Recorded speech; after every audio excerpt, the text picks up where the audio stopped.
Guys, welcome back to my channel. This is Niharika vibe with Niha. So ఇవాళ నా job switching story and ఎంత hard work చేశాను, ఎంత background work అయింది. No referral, zero referral.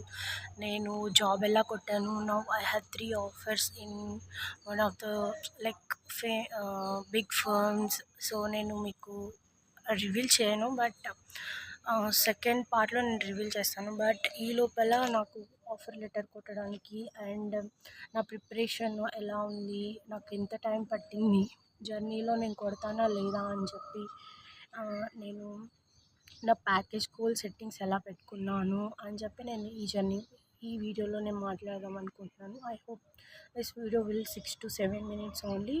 Maybe have any interested, so you will watch it. Referrals అని మాట్లాడాను కదా. So I don't have referrals. నాకు రిఫరల్స్ ఇచ్చే ఫ్రెండ్స్ లేరు. లైక్ నాకు అంత నెట్వర్కింగ్ కూడా లేదనమాట. Like so everything I applied for my own through LinkedIn, through Naukri. కొన్ని గ్రూప్స్ ఉంటాయి, లైక్ లేటెస్ట్ ఎంఎన్సీ జాబ్స్ అని చెప్పి అలా కొన్ని గ్రూప్స్ ఉంటాయి. సో నాకు ఎప్పుడైతే టైం ఉందో నేను ఆ నోటిఫికేషన్స్ చూసుకుని నాకు ఏదైతే నా రోల్స్ అండ్ రెస్పాన్సిబిలిటీకి మ్యాచ్ అవుతుందో సో నేను దానికి అప్లై చేసుకుంటూ ఉండేదాన్ని. Per day at least minimum 2 jobs కన్నా అప్లై చేసేదాన్ని. సో నేను ఒక గోల్ పెట్టుకున్నాను అనమాట. లైక్ ఒక 2 జాబ్స్ కన్నా 3 years ఎక్స్పీరియన్స్ ఉంది నాకు అప్పటికే. So I'm very confident, like నేను కొడతాను అని చెప్పి. బట్ అన్ఫార్చునేట్లీ ఇంటర్వ్యూ అయినా 5 to 10 minutesకి I got a mail, rejection mail. So later 2 to 3 interviews మళ్ళీ షెడ్యూల్ అయినాయి అనమాట, బికాస్ హైరింగ్ ప్రాసెస్ జరుగుతుంది. సో అప్పుడు obviously 2 to 3 interviews I got rejection mail continuously. So నేను తీసుకోలేకపోయాను. లైక్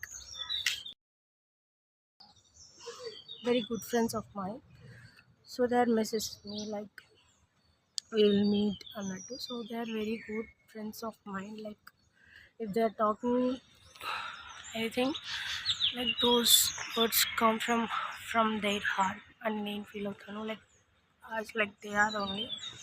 సో అలా నాకు నా ఫ్రెండ్ ఏం చెప్పిందంటే, like I have a schedule interview on Tuesday.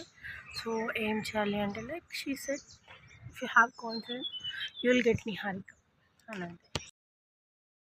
అప్పుడు రియలైజేషన్ అయింది ఏంటి అంటే, like I have skills, I have everything, but confidence లేదు అని చెప్పి. సో లేటర్ నాకు ఒక ఎంఎన్సీలో షెడ్యూల్ ఇంటర్వ్యూ ఉంది. I got selected in first round with confidence. So later again company selected, again one big firm selected. So package విషయానికి వస్తే మన hands on experience and మన రోల్స్ అండ్ రెస్పాన్సిబిలిటీస్ అండ్ మన skills and మనం ఏ tools use చేస్తాము, మనం దేని మీద వర్క్ చేస్తాము అనేది బేస్ చేసుకొని మనకి there are some websites is there like Glassdoor. So there are they mention like from this to this. So even in your business HR round you will ask like I'm open to talk about budget అని చెప్పి మనం మాట్లాడితే, like they are giving some options like from this to this అని చెప్పి. So then you will ask a high range, like you have any experience, like you have any offer in some other company, then you will have a chance to negotiation. So package అనేది మనం కూడా చెప్పలేము అనమాట, like ఎంత ఇస్తారు ఏంటి అనేది. Like మనం మాట్లాడుకునే నెగోషియేషన్ బట్టే ఉంటుంది అన్నమాట. మంచి ఫ్రెండ్స్ ఉండడం మన చుట్టూ, లైక్ వాళ్ళు ఎప్పుడు పాజిటివ్గా మనతో మాట్లాడడం మనకి చాలా ఇంపార్టెంట్. సో లేటర్ ఎవరైనా నెగిటివ్గా ఉంటే like cut them. So no issue, మనం వాళ్ళని కట్ చేయొచ్చు because of our mental peace and health. రిఫరల్తో కొడితే ఏ కిక్కు రాదు, ఓడి ఓడి ఓడి ఓడి అప్పుడు గెలుస్తూ వస్తాయి కిక్. సో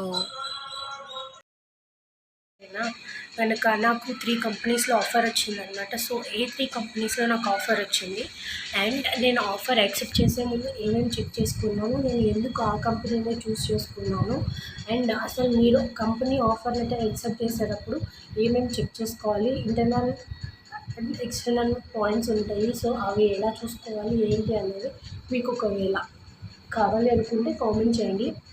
అండ్ ఎవరైతే సబ్స్క్రైబ్ చేసుకోకుండా చూస్తున్నారో సో సబ్స్క్రైబ్ చేసుకోండి, ఫర్దర్ వీడియోస్ వస్తాయి అన్నమాట. సో అంతే ఇంకా ఈ వీడియో. Bye, stay tune.